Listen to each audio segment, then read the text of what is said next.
Magandang araw. Ipinapakita ng kwento ito kung gaano kahalaga ang tamang komunikasyon, pakikinig, at pagiging tapat upang maiwasan ang hindi pagkakaunawaan.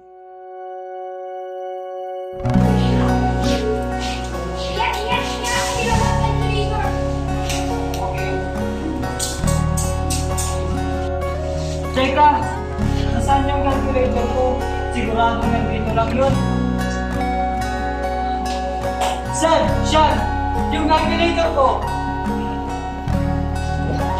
Uy, wala sa akin. Busy lang ako dito ah. Ako nga rin eh. May ginagawa ako eh. Sigurado ba kayo? Wala nga ni. Mga ginagawa ko eh.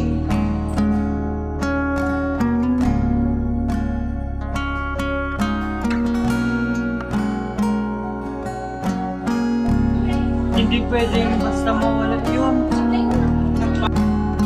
Sir! Sean! Sigurado akong kayo yun kasi kayo lang yung malapit sa akin. Bakit kasi kami agad yung pinagbibintangan mo? Kaibigan mo kami. Di naman tama na hinuhusgahan mo kami agad. Wala ka pang ebidensya. Mas mabuti pa kaya kung magtulong-tulungan tayong maghanap. Pasensya na. Sir! Sean!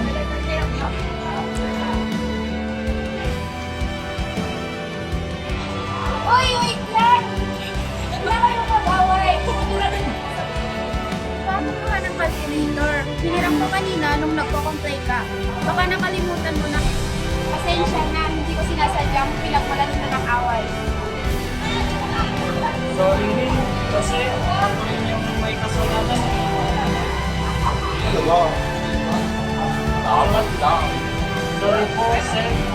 Sean. Okay. Ako rin ang may kasalanan eh. Hindi ako nagkakaayos. Agad akong nag-isip ng masama.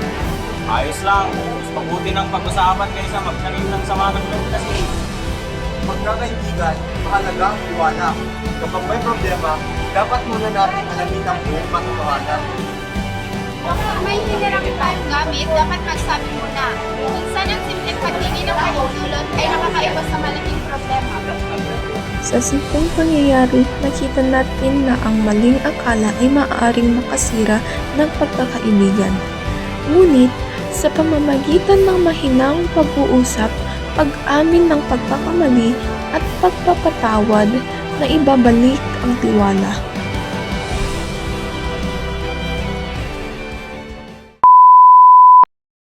Sir, Sean. Sigurado akong kayo yun kasi kayo lang yung malapit sa akin. Ba't naman kasi kami agad yung pinagbintangan? Kay...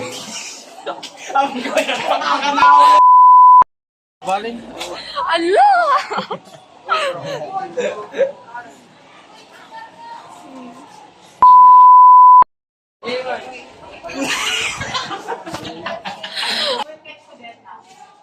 Sir, Sean. Sigurado akong kayo yun kasi kayo...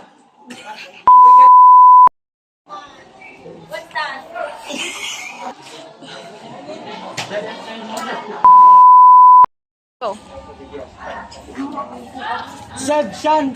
Siguradong kayo yun kasi kayo lang yung malapit sa akin.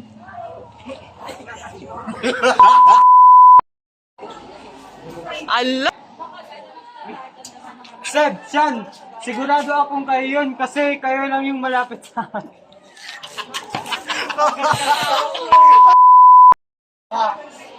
Video kami karoon.